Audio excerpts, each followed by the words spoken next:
average churchgoer. You are my guest, and you're speaking. So Okay. there you go. Well, thank you. So my name is Leigh Russell, and my husband and Andy and I help lead the foster ministry here at Cartersville First Baptist. We've been involved in foster care for about a decade, which sounds insane to say, but our Gabriel is going to be 11 in October, so I guess I just need to own it and be okay with it. So currently, these numbers astound me. Right now, we have 11 families at First Baptist that are certified foster families. Of those 11, 10 have permanent placements right now. So that means we have 20 kids that come into our church doors every Sunday that are in foster care. And honestly, I feel like what you shared this morning is a great lead-in the lies that we believe and the foundations that we're giving our kids, because these kids are really at risk. They're really vulnerable. Because while I call them a permanent placement, that just means they're in their homes for probably a long time. You know, generally when a child comes into care, you're looking at a minimum of 6 months, and that's because it took us a long time to realize the court calendar runs usually on a 6-month cycle. To me, especially if you bring in a baby, I mean, you're talking, that's a huge chunk of their lives. And even for an older child, 6 months, that's half a year. You know, that could, depending on where it falls, that's ending one school year and starting another one. And it could be in different schools. So with that said, first I want to thank y'all for serving all of our kids, whether they're foster or not. Andy and I have taught. Right now we mostly sub. And I know that sometimes there's sacrifice involved, and there's just a lot of commitment and preparation that goes into it. And so first I thank y'all for that. But what I was asked to share is just kind of about a little bit of do's and don'ts. Not like I'm giving you rules or anything like that, but honestly, I think it's for any kid, it doesn't matter if they're in the foster system or not, it's just affirmation. Just affirmation. Because right now, Andy and I are mostly just doing respite. And we have little kids usually coming in and out of our house every now and then. And mostly I just try to be like, you're such a sweet boy. Like, I don't know what they've heard. I don't know what they've been told. I know one of our foster families just received 2 little boys about 2 weeks ago, and those kids they had fostered them before, and they've come back into care. They're very different than the kids that left their home. And it's quite an adjustment, because these kiddos that they fell in love with, and they wanted, if they ever came back into care, to come back to them. They've experienced a lot since they left, and so the way they're talking to their foster mom specifically is really harsh. It's hard, being called names, being cussed out, being given the bird multiple times, and almost like verbal abuse. I guess to an adult is the reverse. Stuff we don't want to do to our own children. Obviously these kids have experienced, and they're giving it back. So in those situations, you know, it's basically what I'm trying to say is if the foster parent shares something like that with you guys, that's shared with you really as a protection for yourself to know, and because you want to protect the other kids in your class. If that kid starts to blurt out cuss words and showing the middle finger, you want to figure out, okay, how do I distract that? How do I divert that, okay? That would also be something you would want to let the parent know, because that affects other people. If they're just being rowdy, if they maybe are a bit uncooperative, those are things that, you know what, those foster parents already know that. if they come to the door to get their child and you're just like, I guess we'll see y'all next week, maybe, you know, or you're like, oh, are y'all going anywhere, maybe? You know, that's not usually the most encouraging. But for these kiddos, if the foster parent shares any part of their story, first of all, what I want you to focus on is it's their story. And honestly, they didn't write it. Whatever's going on, it's not their choice that they're with these people. They don't know that they're coming to this church, so they may never have even walked through the door of a church before. Sometimes you guys are going to get kids and you're not going to know that they're even foster children. And honestly, that's probably the best case scenario. I know some of our families said, you know, they didn't know that, I'm not going to mention names, but that JJ was my foster child until he didn't come back. Like, he got reunified, he didn't show back up, and then I guess one of the teachers found him and was like, I didn't even know he wasn't yours. My youngest, Gabriel, is on a baseball team right now, and we just found out his coach is a Faith Ridge foster family, and they have 2 little boys, and I had no clue those were not their boys. We've been out at that little doing all that stuff multiple nights a week for, it feels like half the year. But I saw those little boys. I thought they were there. And that's really what we want. We want you to think these are our kids because they are. They're our kids for however long that God puts them in our homes. So if anything kind of sensitive is shared with you guys, just know that it's shared with you really in the sense that you would keep that confidential, and that you wouldn't share that with even another adult, definitely not the kids in the class. Just because I don't want to be vague, I want you to kind of understand a little more what I'm saying. If, let's say, a child you thought was going to leave, and the foster parent shares that with you because you want to be aware of that, and honestly, we want to be excited for these kids and encourage that and celebrate that maybe you're getting to go either to an adoptive home or back to a relative, something like that. But here's the thing, those kids aren't leaving until that gavel hits that desk in front of that judge, and the judge determines that. Mm-hmm. So if that's shared with you, and you share it with the whole class, and then that kid comes back the next week, we've had a kid ask, why are you still here? That's hurtful. It's like, oh, did you not want me to be here? I mean, you can read into that. I mean, I hope kids don't read into things the way I do. So we can be our own worst enemies in that. But, and then also if you share a part of their story, hopefully our church kids have not experienced anything like what our foster kids have experienced. But if you share any part of that, it scares our kids. I mean, it makes kids have questions, and they're wondering, like, why don't you know who your daddy is? Different things like that. And then sometimes that gets relayed back to that foster child. And again, we're kind of compounding hurt without ever intentionally meaning for that at all. I mean, these kids don't understand what's going on at all. So the other reason they might share with you is, honestly, we can't have too many people praying for these kids.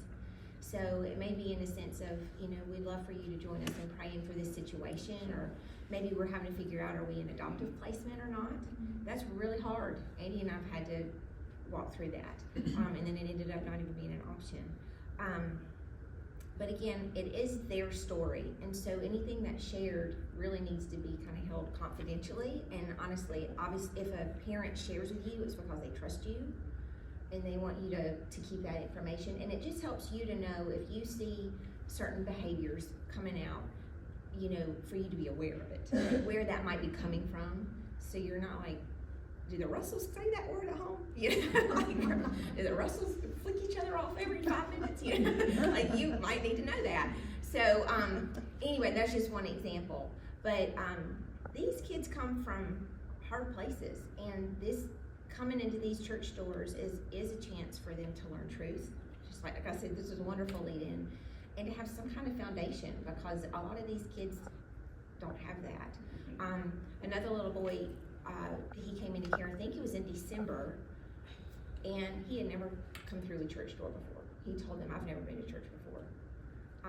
If you knew his name, that would very much surprise you. His first and middle name mean God with us and Messiah.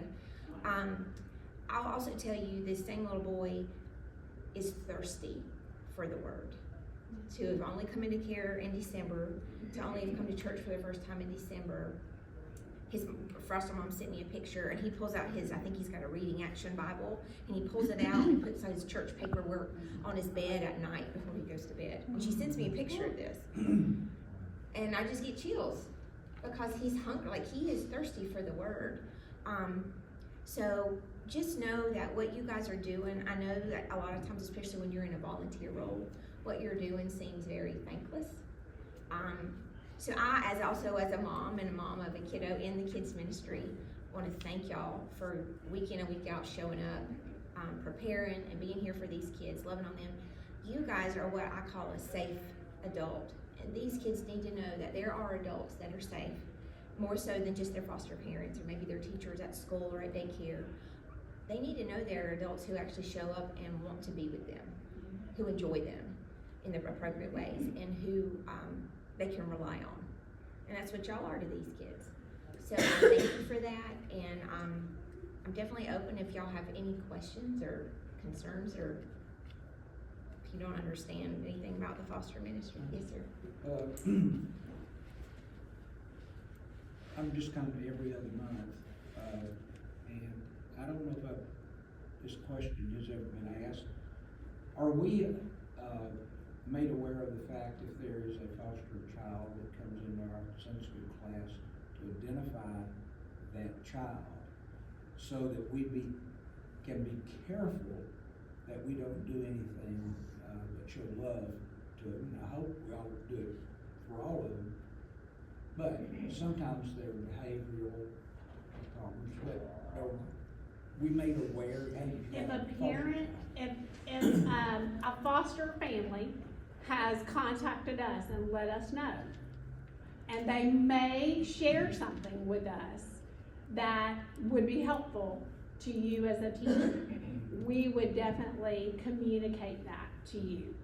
A lot of times we have found that we don't know until people show up. Foster families might have gotten somebody Saturday and show up on Sunday, and so none of us know.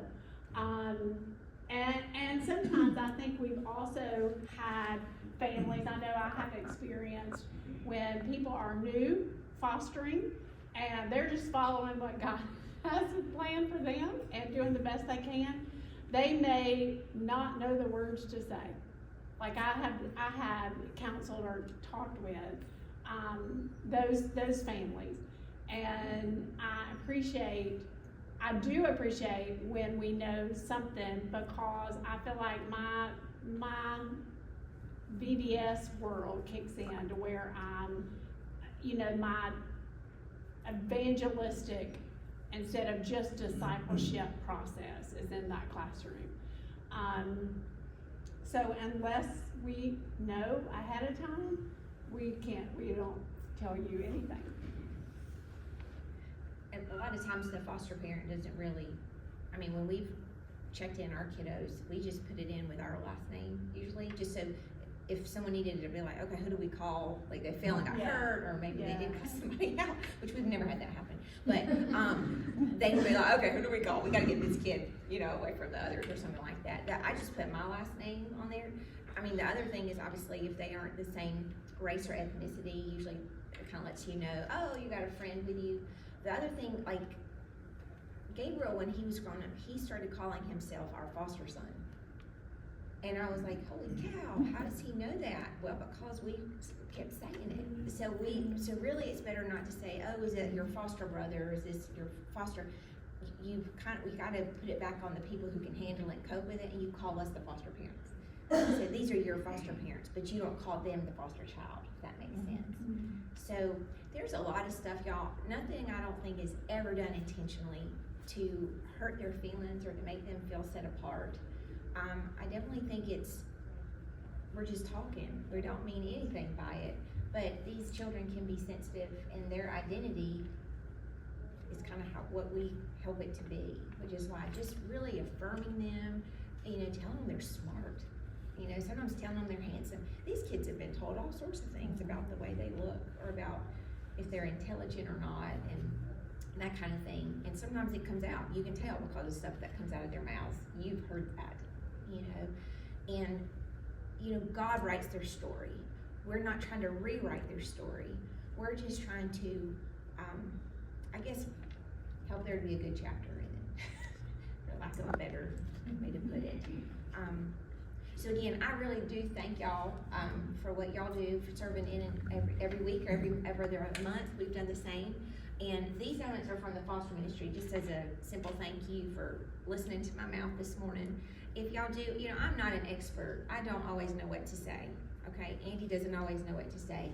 But we would love to walk alongside any of you guys if you ever have a question or need help or anything. Will you tell them what respite means in case somebody doesn't know that word? Yes, so respite just means that we are a certified foster family. We could take a permanent placement just by calling our agency saying we want to open back up for a full-time placement, basically. But respite means that we just take in kids maybe for a weekend or for a week, and then they go back. Maybe they had an event or a vacation that the kids, maybe the birth parents wouldn't allow them to go on vacation, or maybe the family just needs we call it the nuclear family. The nuclear family needs some time together. And that's all completely good, and we want our families to be healthy. So Andy and I have stayed open so we can provide respite. It's not just for church families here. Sometimes we get other kiddos from outside of First Baptist. But if you guys are interested in any of it, we're always happy to talk to you. Any I other appreciate questions? that, because we continue to grow and society continues to change, people, lives, things happen, and I hope we have more and more, friends come and visit and stay, Right. so. And right now, the foster ministry just is trying to minister to families within First Baptist. But I know of other families in our community. I know one specifically, they go to Redemption Hill, they have 5 fosters under the age of 5. She maybe turned, the oldest maybe turned 6. Their bio kids are both graduated high school. So, they keep saying yes. And, they went to another church, not ours, asking to be, I guess, receive some stuff through their foster ministry. And they said, no, that's just for our church. And it broke my heart. But in order to be able to serve other foster families outside of our church, we would have to grow our capacity and our volunteer base to be able to do that. So, that would be a goal of ours. We want to love on any family. So if you learn of other families in the community that are fostering, or maybe they just visit, please feel free to raise a hand and say, hey, can somebody introduce themselves from the foster ministry? Let's make sure we love on these families and get them connected. And there's usually meal trains and things set up for them too, right? Right. So our goal, what Andy and I try to do, is try to get an adult Sunday school class to adopt a foster family. Because when the placement comes in, unless you walk that road, you don't know how disruptive that can be. I mean, you've got your own kids, usually you got your own activities. Some of our parents work full time. Then you're trying to find daycare. Foster kids have to go to the doctor and the dentist within a certain number of days of coming into care. Sometimes getting into a daycare, there's like a wait list. And the state pays for it, so it has to be a certain daycare that accepts that payment. Anyway, there's things that you wouldn't technically realize. Why do they do meals? Why can't they just go through the drive-thru? Why can't they just do this or that? Well, a lot of it's like packing up all the kids to get in the car and go. And it depends on where they live. There are just a lot of logistics that go into it. So we're just trying to Andy and I can't do it all. So we're trying to pair up a Sunday school class that has lots of people, to where if we can provide meals during that first week or 2, that would be great. Or if we know when court dates are, we try to come alongside them that week. Definitely for prayer, just praying for truth to be revealed usually in that courtroom. That's what usually my prayer is, that truth will be revealed to everybody in that room, including the parents, as to whether, can I take care of these kids or not? And that's hard truth. When there's court days, those days are usually just really emotionally taxing. And again, you kind of don't know until you walk through it what that's like. But, and then especially like if they leave, if they're being reunified, or they're going to a different home, or to another relative, something like that. We want to celebrate that. When Ezra left, who we had for 2 years, we just had another family over and did like a cookie cake, just trying to celebrate he's going home. Whereas my heart was breaking. I didn't want to celebrate, but for him, I had to try to put on this front of, we're so happy that you're going back. So there's stuff like that too. And you just want to come on, because some families, that's hard. We just want them to know that they're seen. Because the worst thing that can happen is for our families to get in an unhealthy place. Maybe feel like we got to get these kids out of here, or nobody helps us. Nobody ever recognizes that, we had court today and I had 2 doctor's appointments and I have to work. There's a lot that goes into it. So our ministry is just, when I say the church's ministry is just wanting to see these families and help keep them healthy. And then while we have 1 or 2 hours a week with these kiddos in kids ministry, that they feel seen, they feel loved and accepted, and they're hearing truth. I know y'all got VBS this year is